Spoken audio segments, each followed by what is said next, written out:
do a lot of other shit. And in my quote unquote day job, I'm a security engineer at PlayStation, and I have, I don't know, over 10 years of experience in full stack development and application security.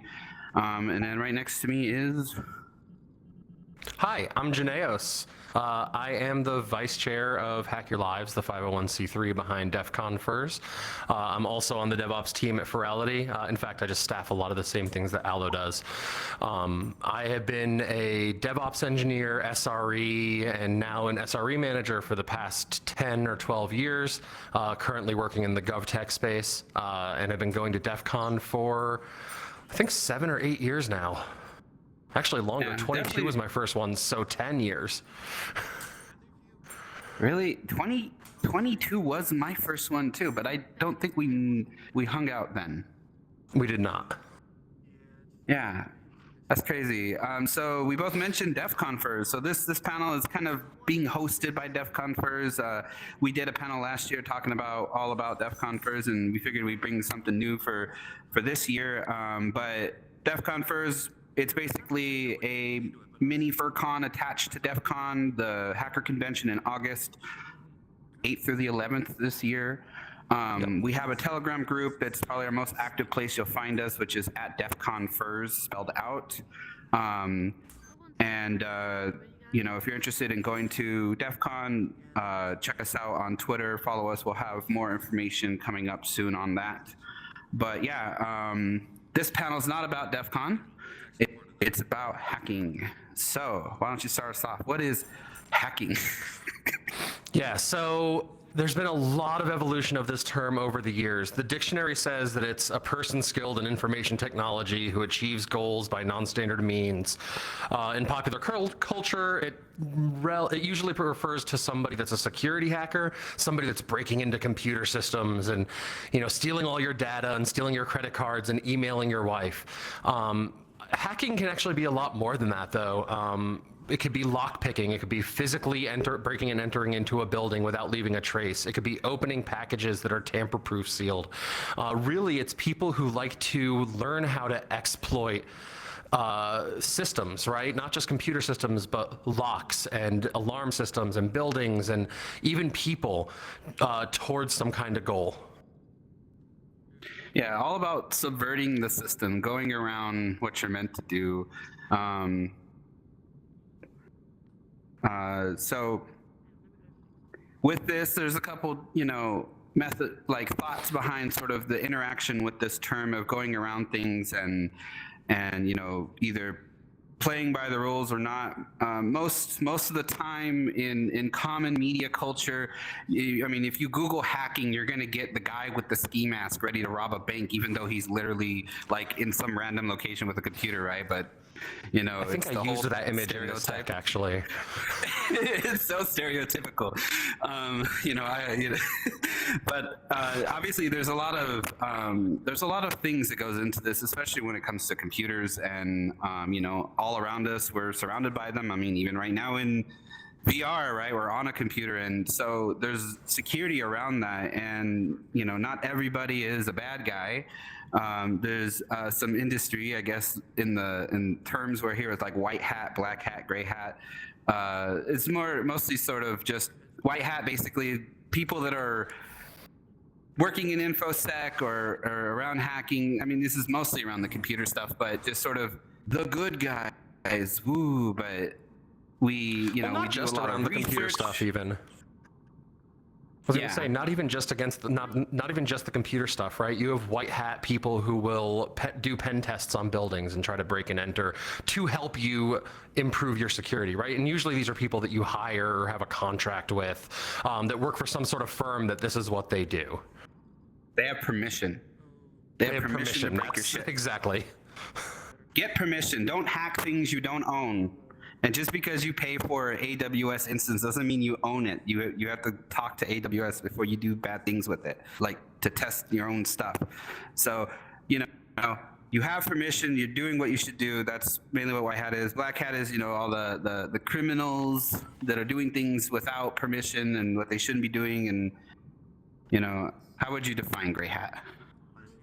So gray hat really falls into the middle ground. These aren't necessarily people that are trying to steal your data, but these are people that are kind of pushing the letter of the law and maybe even breaking laws to see what they can do and how far they can get in your system. Those of you who have been in the furry fandom for a while may remember a site called Furby that was around for a long time. There was a hacker in our community that actually, she was a white hat, and she tested Furby and found some things that were probably shouldn't have been public. They were database credentials that were just exposed to the open internet, and she was able to find them. And when she did, she reported them, and she said, hey, I'm not going to go any further than this because that would be breaking the law. And that's white hat, right? If you're a gray hat, maybe you go further and you look and you see what's there, but you don't take it as far as actually like exfiltrating data from the database or stealing something from that company, right? But you are breaking laws and taking it further and actually trespassing on someone's system. Yeah, you did it without permission. You should always get permission. Yep. History of hacking. Yeah. I'll let you do this timeline. You put it together. Yeah, so let me step over here just so I can follow along in my deck. Perfect.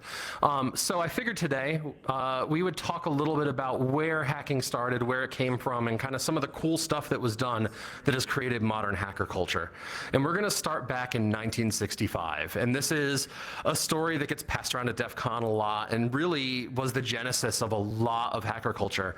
In 1965, a hacker named Captain Crunch learned that he could take a whistle that was found in a Captain Crunch box, hence his name, blow it into a payphone and get free calls on the payphone. He would basically be able to bypass everything that he needed to pay for and get free calls.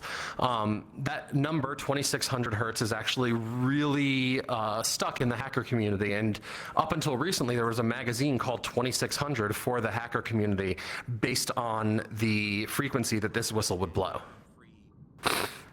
In 1971, the first penetration test ever was performed by the U.S. Air Force. So they formed Tiger teams that was made up of both military personnel and contractors, and hired people to actually see if they could start to exploit and get into Air Force systems. Before this, really nothing like this had been done before because this wasn't seen as a risk, right? But this was when ARPANET was just getting started, the idea of networking computers together was just getting started, and more important data was being held on computers, so they needed to make sure that that data was secure.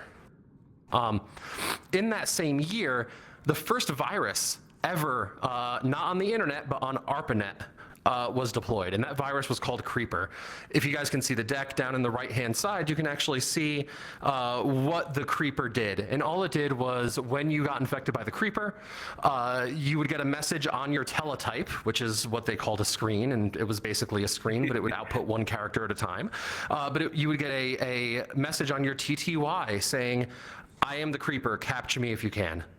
Right, and that's all the virus did, but it was a virus. It was something you didn't want on your computer. It interrupted you. It got in the way of your workflow. And so that very same year, someone made the first antivirus, and it was called Reaper.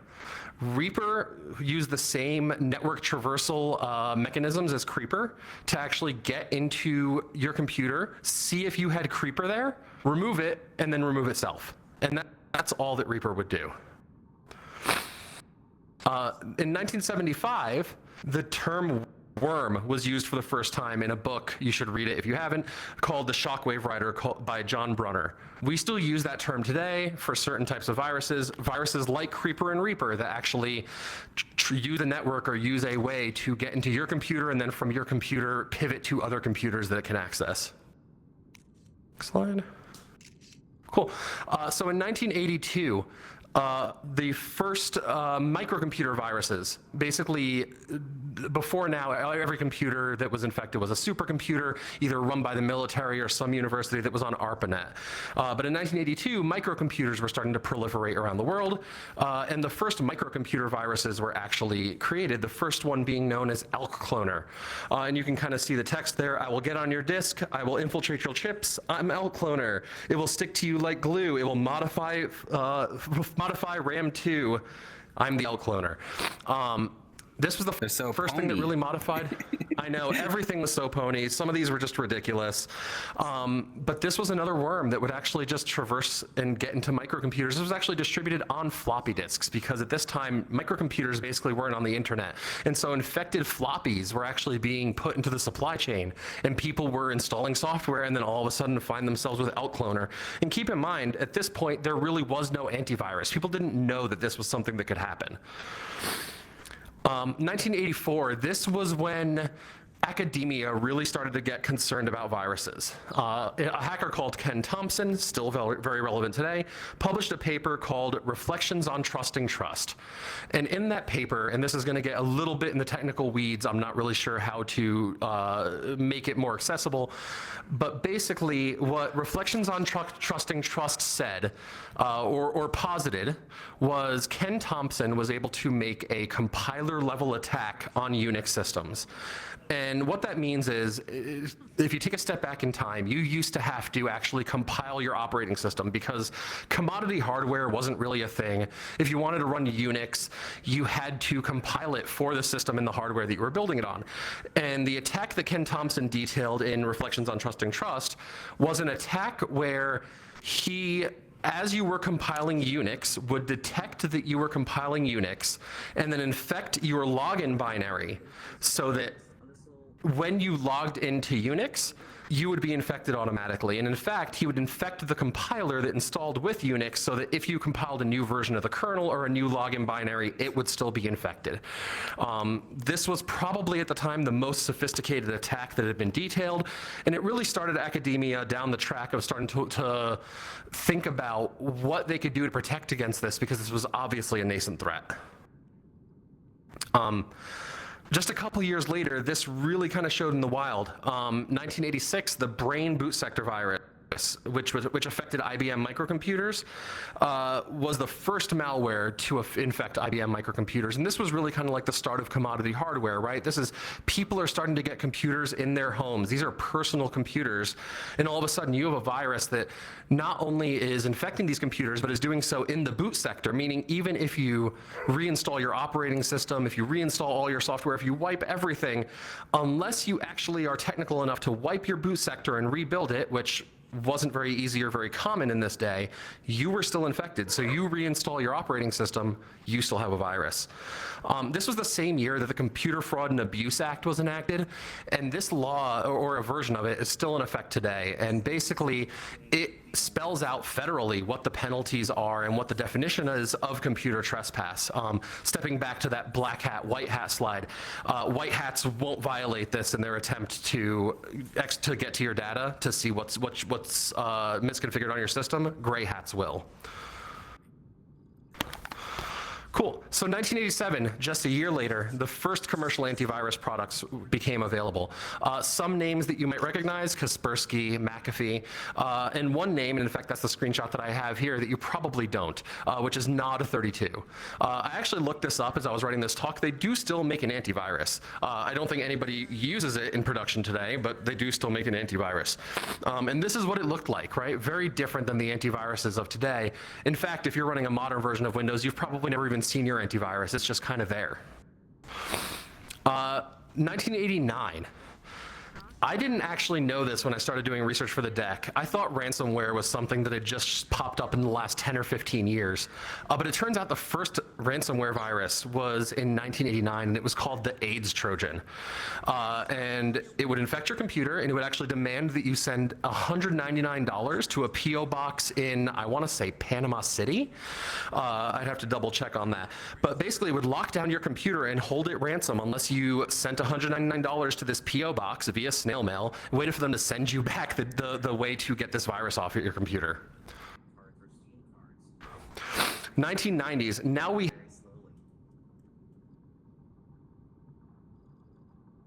have the internet. And not only do we have the internet, we actually have a hacker culture that through all these years has started to build up. And so in 1993, the first DEFCON convention was held.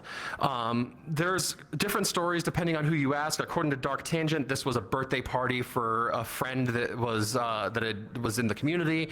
According to other people, this was actually a goodbye party to BBS, or bulletin board systems. But either way, it was the first real hacking convention that had ever happened, basically gathering a bunch of people in one place to talk about cybersecurity and talk about hacking and lockpicking and getting into tamper-proof boxes. You might recognize the name DEFCON from earlier in our talk. This is still going today, and this year is going to be year number 33? 32. 32? Yeah, 32. So the first one was very small. It was a couple hundred people. Today it's like 30,000 people or something like that. It is absolutely massive. 1995. So obviously phishing, and we'll talk a little bit about that later, but phishing very shortly is when someone tries to manipulate you to get your credentials to something by, telling you that they belong to IT or telling you that they're going to fix your computer. It's been around for a long time. Even before the internet or before computers, people would manipulate you and lie to get access to your stuff. But 1995, back in the days of AOL and CompuServe, if any of you were around for that, a tool came out called AOL. Interestingly, I actually had this tool. I had used it. I didn't realize the significance of it at the time. And there's a couple tools in here that are in that same story. AOL had a tool in it that you could use to have it automatically talk with someone on AOL Instant Messenger to try and get them out of their credentials. And so it would run through a script with like a question and answer script, depending on what people said, trying to tell you that you were AOL customer service trying to help this person that you were attacking get their viruses removed or get their account fixed or something like that. And especially with less cybersecurity awareness in 1995 than we have now, the script would automatically just attack these people and try to get their credentials, and then you would be left at the end with a list of credentials that you could use to access things. Excuse me one sec. Back before there was even ChatGPT, there was things talking to you. As ChatGPT, but not as mature as ChatGPT. Excuse me. 1999, Sub 7. This is another one of those that I didn't realize that this didn't exist before I played with it back when I was 12, 13 years old. Sub 7 was the first in the class of viruses known as RATs, or remote administration tools. And basically, like, the name remote administration tool sounds kind of innocuous, right? It means, hey, you're remote and you can access your computer and you can administer it. And in fact, there's many RATs that are innocuous and are benign and are actually used for legitimate purposes. Sub 7 was not one of those. I remember when I first discovered Sub 7, I was back on IRC, and those of you who were on IRC probably around this time period remember that there was a huge issue where if you joined an IRC chat, people would all of a sudden start sending you files. And the default configuration at the time for the most popular IRC client, MIRC, was to automatically accept those files and download them. Similarly, the configuration for MIRC was that if any of those files happened to be MIRC scripts, they would get loaded up automatically during the next boot up of MIRC. And so the way that this infected your machine was someone would send you a file when you joined an IRC chat.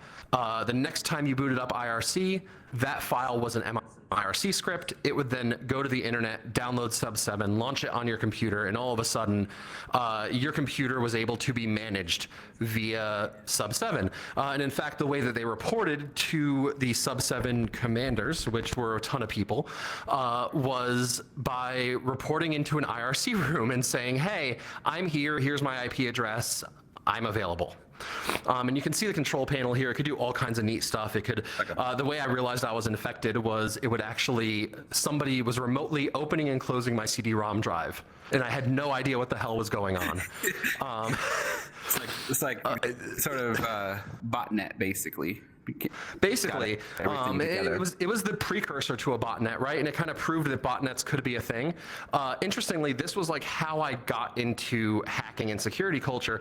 I actually was able to figure out what had happened, read through the IRC script, and at this time I didn't really know programming, and figure out what room my sub-7 was reporting to, and I went to that server, to that IRC room, joined. They immediately banned me. I messaged somebody that I was able to see that was in there, and I actually, at the time, became someone who could see the people who were infected by sub-7, and that was kind of my intro to getting into cybersec. So I kind of shortened this just because 2000s and beyond, it's just a lot of the same, but a lot of significant things. So first in 2000, we have the I love you worm. It infected millions of computers within hours of release. Nothing like this had ever happened before, partially because it really wasn't possible because the internet wasn't as widespread until 2000. But this was all over the news in 2000 if you were around. 2004, SQL Slammer, the fastest spreading worm of all time, and this actually attacked Microsoft SQL Server, which is an enterprise-level database used by tons of companies and even more back then. 2007, the Storm botnet, and this was the first botnet that really proved out that botnets were a thing. It infected approximately 50 million computers, the exact numbers not known, but at the time it accounted for 8% of all malware detected in the world. Stuxnet. Probably could even have its own slide, but I'll give you the TLDR. Stuxnet attacked industrial systems, and it was in fact the first, supposedly, state-sponsored virus. And I say supposedly state-sponsored, not supposedly first. If it was state-sponsored, it was definitely the first. Nobody has ever claimed responsibility for Stuxnet, but Stuxnet attacked oil refineries and nuclear facilities in Iran. And in fact, it spread through so many computers all across the world. And it did so undetected because it did nothing. But when it hit those particular nuclear facilities and oil refineries in Iran, all of a sudden it woke up and it started attacking them, and it shut down an Iran nuclear plant with catastrophic consequences. 2011, this was a huge phishing attack. RSA Secure ID basically is like the precursor to getting to MFA today, right? And we'll talk about MFA in a little bit. But it used to be that RSA Secure ID, they would actually issue hardware tokens, and you would wear them on your keychain. In fact, I had one about 8 or 9 years ago at my previous job. Yeah. And you would have them on your keychain, and it would have a rotating key, and when you went to log into something, you would look at the key and you would enter it on the computer. In 2011, RSA was phished, and they were phished out of the master keys that generated those rotating passwords for every single one of those hardware keys in existence. Basically requiring RSA to not only reissue those keys, but since these were offline devices that you just wore on your keychain, reissue every single RSA token in existence. And then finally, in 2017, the first DEFCON Furs was held.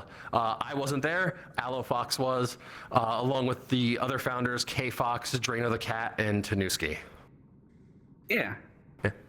Started the party at DEFCON for all the furs that are in infosec that go there. But yeah, so I mean, a lot of this history kind of predates many of us, most of us. I mean, more recent stuff obviously, but like it's all become such of this not so much talked about, not so much thought about past of now we're so connected. Like everybody has a cell phone probably that's connected to the internet right now with a bunch of different apps, and it's just sitting on their desk or in their pocket, and they walk around. And you know, I've seen toasters that talk to the internet for who knows why we needed that, but that's a thing. And obviously the fridge has a tablet in it now, and so like everything is so connected to the internet now, and it's all, you know, everyone's trying to mess with it, and all of this sort of history of getting around things and trying to take advantage of systems or just pranking people. Like not everybody who does a virus or something is trying to necessarily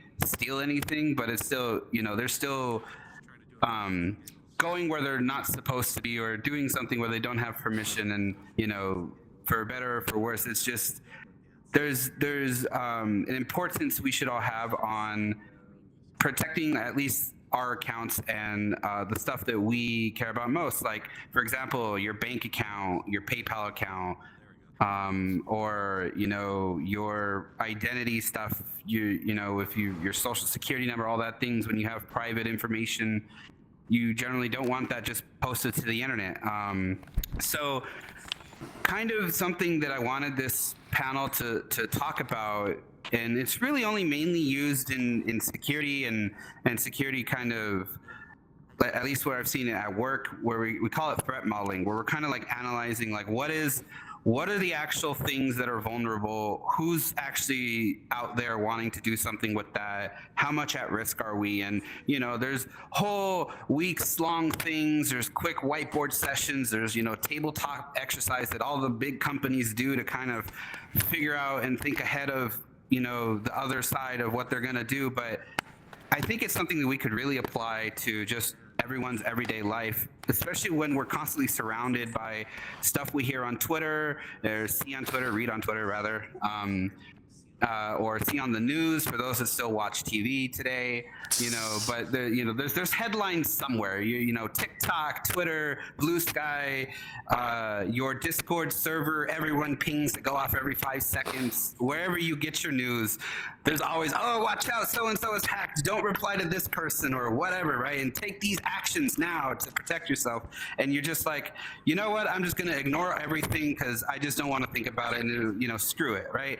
There's this sort of overload of information we all have all the time because we're just constantly connected to our friends and social media and everything. So I kind of want to like take a few seconds to say, not everything that is on fire is your fire. Like, there's companies get hacked every day.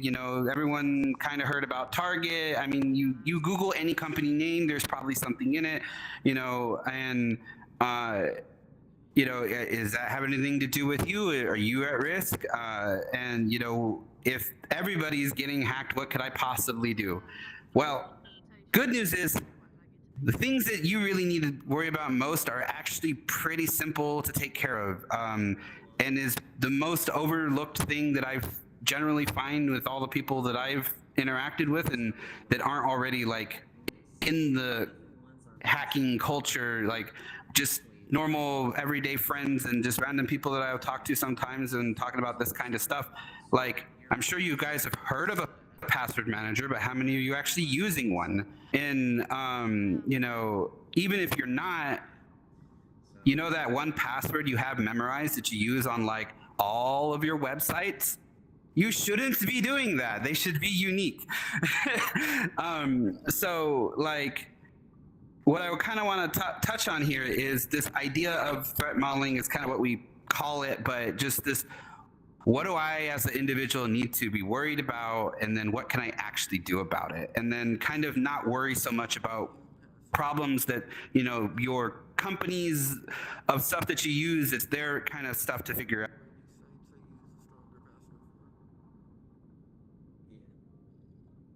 Just worry about the things that are actually in your control. And so it's mainly going to be about securing your own accounts on stuff and kind of insulating yourself from the inevitability of whatever you're using having an issue. You touched on this earlier about phishing. This is still the number one thing, and it's the number one way that big companies get hacked and individuals get hacked, and everyone sees this image of like some guy in a ski mask and they're like crawling through vents and they're hanging upside down with rope to type on a keyboard or whatever, like in Mission Impossible. That doesn't happen. It's only like 2 slides away. That picture's there. It's just not realistic. Like, I'm sure somebody did it somewhere for the memes, but like the whole thing is phishing. So a common thing here, this screenshot, this is from Telegram. If you, it's not only on Bark, but if you use Bark, there used to be sort of this group that went around and like got everyone's Telegram accounts and then started DMing them and be like, hey, I have money for you. You probably need money. Why don't you, start talking to me? And then they would kind of get you to share things that you shouldn't be sharing about your financials. And then all of a sudden, things go missing. And a really common one that probably affects most people here, if you're in Discord, you get DMs. I think I have a picture of one, but it's very common. Be like, hey, I make art, I make avatar. You want one? I show art. Click link. And they're usually written just like that, and they're not. You can't really tell if it's written by a robot or by a human. It doesn't really matter. You click the link, and then now you are DMing random people the same messages. That is the most effective way. The people are the dumbest thing. They're the easiest thing to manipulate, and there's no software update that you could do for it. You have $10 million invested in the next gen firewall XZ whatever, and all of the monitoring and 5 million people working in the security center, and Bob in janitorial sees a discount for a mop if you click this link, and you click the link because you're just trying to do a good job, and then boom, I have access to your computer and it's all over. And then all the rest of the stuff we showed on the slides can then take over from that point. Like, this is the number one thing. It's such a simple thing. Don't click on links that you didn't Google yourself and like, if someone's telling you about something, go find it. You're on your own. Don't click the link they sent you. Especially if you don't know them, you're not,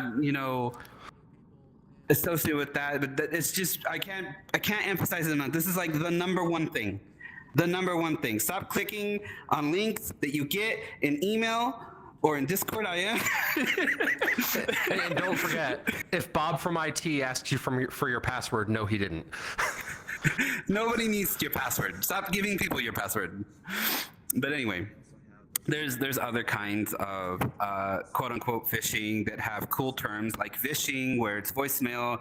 Back when people used to acknowledge that there was a communication part of cell phones, we would get phone calls that we actually hit the green button on, and they would say, hi, I am your bank calling. There is a pending payment of $2,000. Do you approve? No, you want to cancel? What is your social? And you're like, what do you mean? Click. That's you, but there's 1,000 other people that be like, oh no, I don't have that money. My number is 1234, the rest. And it works. They wouldn't be doing it if it didn't work. And it totally works for them. And, that screws people out of their livelihoods, but it's just people are taking advantage of others, and it sucks. And then there's smishing, which is same thing over text, right? Yep, smishing, same thing over text. I was going to actually give a quick anecdote. Probably about 7 years ago, I got a phone call, and it was from a tech support scammer. And this is another form of phishing, right? They're trying to say, hey, this is Microsoft. We detected a virus on your computer. Like, let us help you. And they'll get remote access and do a bunch of things. And this person said, hey, I'm from Microsoft tech support. We detected a virus on your computer. I'm like, and I just said, no, you didn't. I use Mac. And I hung up. I don't use Mac. I also don't use Windows. Immediately called me back and said, hi, I'm from Apple tech support. We detected a virus on your computer.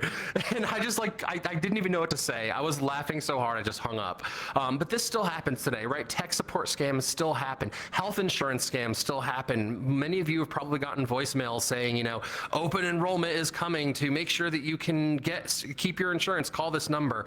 It's a scam. Yeah, they set up a whole thing of urgency, and you feel really pressured because if you don't do the thing, it's really bad, and it's there's even things that aren't even viruses that still work.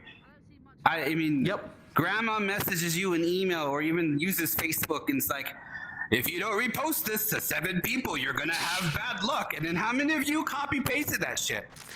You're part of the problem. Oh, chain letters. I don't miss you. Reply all, unsubscribe. Oh God. That's a story for a different day. Okay, so passwords.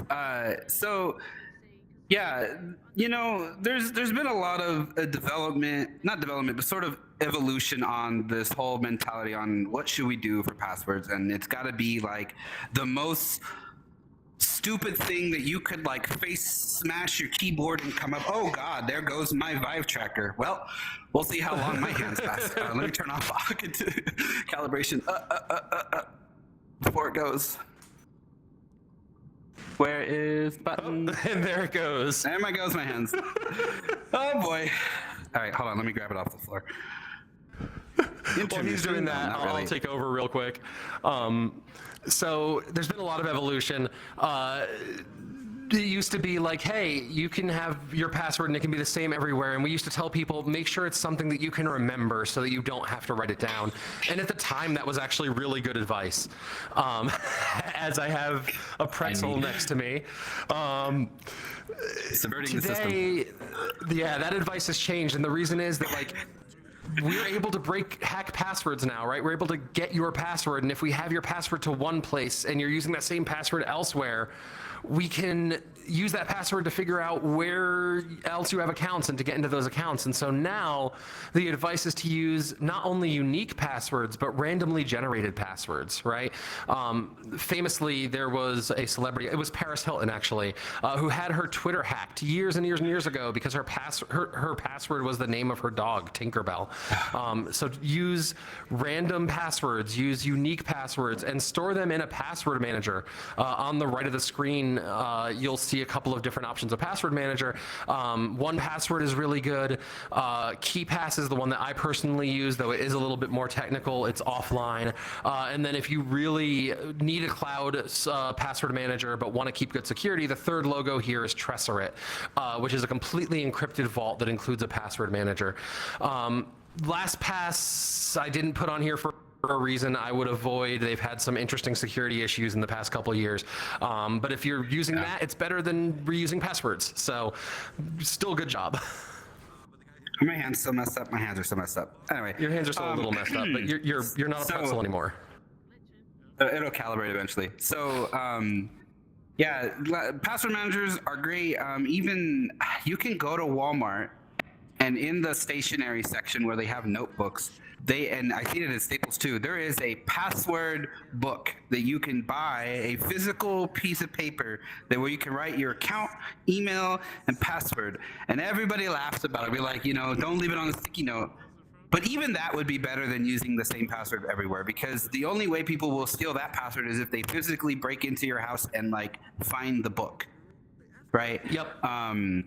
It's I'm not recommending this method. Yeah, right. It comes back to that, like, what do you actually need to worry about? So password strength, I just have a really quick thing about this.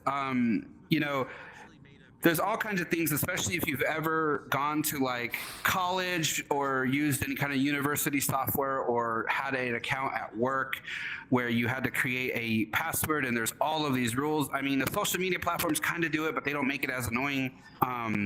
It must be this long or be, for some banks this short and have, a capital or a special character, whatever. And there's this thing where like we used to say you had to rotate it, and it used to be part of like PCI compliance where you had to rotate it every 90 days, and it became this normal thing. And then I think 2019, 18, sometime around there, they actually sounds about right. You know what? Wait a minute.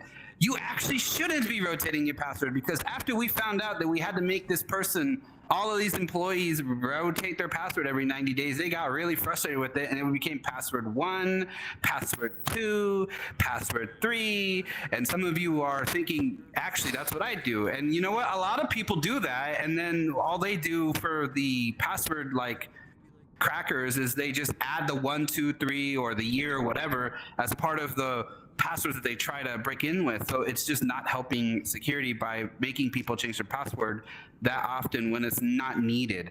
If somebody steals a password, if a website gets hacked, change that password. But in general, just having a long good password is better than forcing people to keep changing it and thus make it easy to remember, meaning they make it worse. Yep. My hands. Yeah, so MFA or 2FA. MFA is really a better industry term because it could be more than 2 factors, but it stands for multi-factor authentication. And generally, the rule here is you have your password, which is something you know, and then your MFA authenticator, whether that be a one-time password that you get via SMS or via Google Authenticator, or it could be a hardware key like you see on the left, a YubiKey or a Google Titan. I have one of those. Yeah, I have a Titan on my keychain right now, actually. It could also be something that you are, right? It could be your biometrics. So it could be password plus a fingerprint or Face ID or a palm print or your voice, right? And basically what this does for you is it helps you secure your account by meaning that even if your password is compromised, unless your password and your phone are also compromised or your password and your YubiKey are both compromised, people still can't gain access to your account. And so it provides an extra layer of security, meaning that even if you are reusing a password, right, or your password manager leaks, or you're using that logbook that Aloe was talking about and you kept it at your desk at work and somebody grabbed it, they still don't have your MFA device, right? So the best methods, security keys, I think, are probably one of the best that you can do. Google Titans, YubiKeys, they're hardware, right? So they're not susceptible to things like SIM jacking or somebody, getting access to your phone number. They're not, other than biometrics, like they're pretty secure. New is passkeys and WebAuthn. You guys have probably seen this on Google and some other sites where when you go to log in, it asks, would you like to set up a passkey? And your computer, whether it be by you authenticating with a fingerprint or some password managers actually have this built in, will automatically create a passkey that can be used to log into that site. Encryption. Okay. You good, or do you want me to handle this? Yeah, I turned off continuous calibration. Sorry, I just got a Quest Pro, and I thought command strips would be strong enough to marry a Vive tracker to it, and yeah, didn't work. Anyway, technology. Yes, encryption. This isn't as much of a problem today as it used to be. So, like, there was a organization, and they made this product called Let's Encrypt, and it's basically giving everyone who hosts websites free SSL certificates. And we use some of them on some places, even here at Furality, and like I'm seeing them even used in commercial environments because who wants to pay $80 for HTTPS? But like, they entered in 2015, and only 39% of web pages that, at least what they were serving, actually had HTTPS, and now it's like most of the internet. And it's just, to keep it simple, this just means a little green padlock. Like, it's so prevalent now, they don't even show the green padlock anymore in the browser, but basically all it means is that whenever you send data to the website, like your username and password, it's encrypted while it's being sent there, and anyone watching sort of the middle, they won't see it. And otherwise it's in plain text without this, and then everybody who is on the Wi-Fi with you or whatever can see it. Kind of want to run through this a little bit, so we're running low on time, and I see some questions. Encryption in apps. I mean, Blue Sky DMs and Twitter DMs. Why are you using Twitter DMs? It's the worst IM client. Discord, obviously, a lot of people use that here. Telegram, very popular in the fandom. Signal. These are kind of in order of just whether or not they even provide end-to-end encryption. Telegram technically has that ability. I have a screenshot here where you can like start a secret chat, is what they called it, with like someone that you're privately messaging. And Signal, it's all about that. Like, you need, you don't want anyone ever to see your messages that it doesn't physically have your phone and the person you're talking to. Like, the servers can't see it, and all of the company that runs the app can't see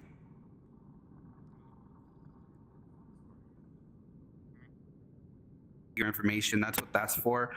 Like, people will talk about this, and kind of, I think I'm gonna let you talk about the VPN stuff. Like, you really think about, who are you hiding from? Like, you obviously don't want to share your password just to the public, but like, you're literally surrounded by technology. There's only so much you can do. And some people have like this idea where they have to like take themselves and go through all of these hoops just to use the internet with special like VPNs and everything, when all they're doing is going to Amazon.com to put in their address and their credit card information to buy the thing that they can't wait for an hour to show up. They already know where you live. You're not hiding with a VPN for that. So why don't you talk about what is a VPN actually good for? Yeah, so I'm sure anybody who's watched YouTube has seen a bunch of VPN ads, and I'll try to run through this very quickly. Everyone, or most of them, say a lot of the same things, right? We make you completely anonymous on the internet. We make sure that nobody can track what you're doing, where you're coming from. That's really not the whole story, right? Yes, it's true. When you're connected to a VPN, all of your data is encrypted. Guess what? Thanks to HTTPS and the EFF and their HTTPS Everywhere initiative and Let's Encrypt, most of the data you're sending over the internet is encrypted anyway. VPNs do give you a little bit more security because even your DNS requests and what site you're looking up and the initial connections are encrypted. But it's not really protecting you in that fashion, right? What it's actually doing is proxying your connection through another server somewhere in a data center. It is encrypted, so maybe if your husband or wife or boyfriend or mother or father is monitoring the internet, maybe they can't see where you're going, but they'll be able to see that you connected to a VPN.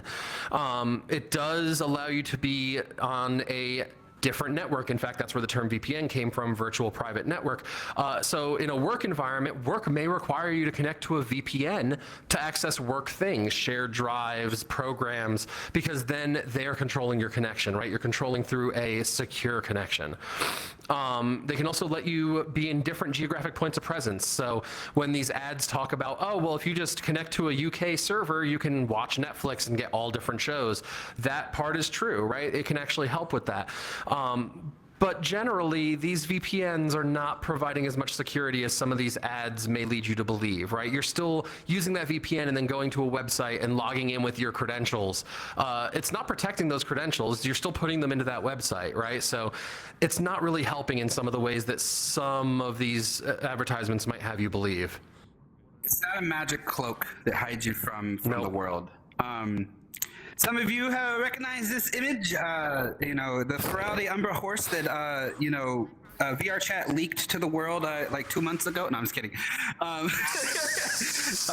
The new login page. Yeah, so all of you here at the convention and those of you that are, play VR chat as well, there's some easy things you could be doing just to keep your VR chat account secure, right?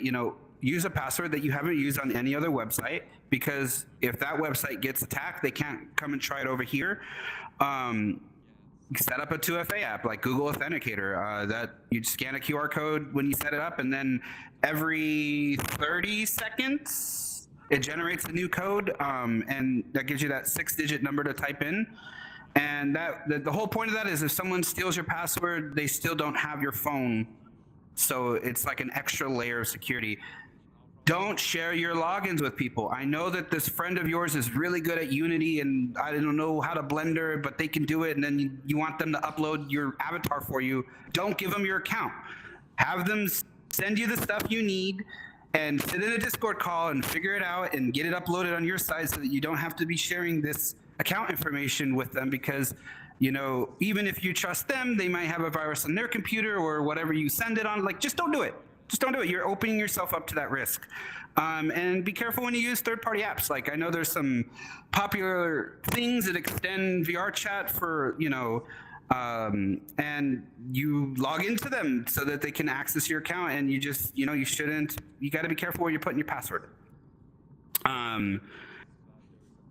And just to touch quickly on, again, I kind of drove the point home here with phishing, but Discord compromises, there was a really popular one recently where it's like, hey, I'm developing a new game. Can you help me test it? I have a final, or download this link, or, oh, I accidentally reported you on Steam VR or whatever, and click this link to see what people are saying about you, or just anything. If somebody DMs you randomly, just don't. Talk, like, you two should be talking somewhere and be like, hey, here's my Discord, send me a DM. That's much better than just random things talking to you. Turn off DM invites on Discord. And don't click links. Just don't click links. There's some references there. We got 30 seconds. Let me see. What's a good question? There's only a few in here in Discord. Some of them we covered. Yep. That first one, would you as an expert recommend using internet-based application like a web browser and containerization technologies like Flatpak, Snap, or other virtualization technologies? So in fact, most modern viruses, most modern browsers, I spent so much time talking about viruses, operate in a sandbox mode. So Chrome and Chromium especially, I believe Firefox does it too, they're actually operating in a sandbox. So the exposure for most people to this particular issue is pretty limited. That being said, it kind of all goes back to threat modeling, right? If you're in a super secure environment and you're working on government contracts, yeah, you probably want to explore running a more rigid sandbox around your browser. Someone asked about like password policies. I think we kind of covered that on the password slide. Rotation's too frequent, but length is important. Yep. We're talking about limiting max length, and yes, that's stupid. Yeah. What are your opinion? Oh, it scrolled. What are your opinions on self-hosted password managers in a Homeland, Nextcloud passwords, or Vault Dwarven? And even like a KeyPass, that's just a program running on your computer. So like, yep.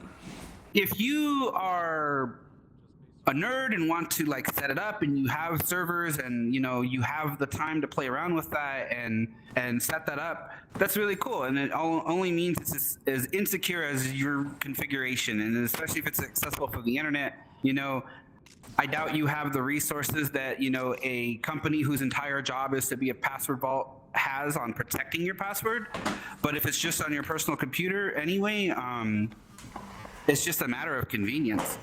Do the thing that's going to make you have the easiest time of having a good password. If it is just one click, enter autofill, you're going to be more likely to use a password that is actually good versus something you have to manually type, or I need to log into this, and then I do my thumbprint, and then I do my retina scan, and then I need to speak a magic code like in Spy Kids, and then there's my like 16 character password. You're not going to want to do that. After a week, it's going to get real old. I think we got one more question. Yep.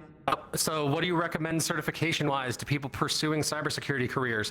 Rather than give you a single recommendation of a certification, go to roadmap.sh, roadmap.sh. They have a cybersecurity roadmap there. It will give you a full learning course, open source, on how you can become a cybersecurity expert, including classes, reading material, and certifications. Yeah, nice. Well, it's been fun chatting about your amazing willingness to reply to strangers on the internet. Use better passwords, make them unique, and that's all the time we have. So thank you, Janice, for chatting with the crowd with me. Yeah, I'll see you guys later. Thanks, everyone.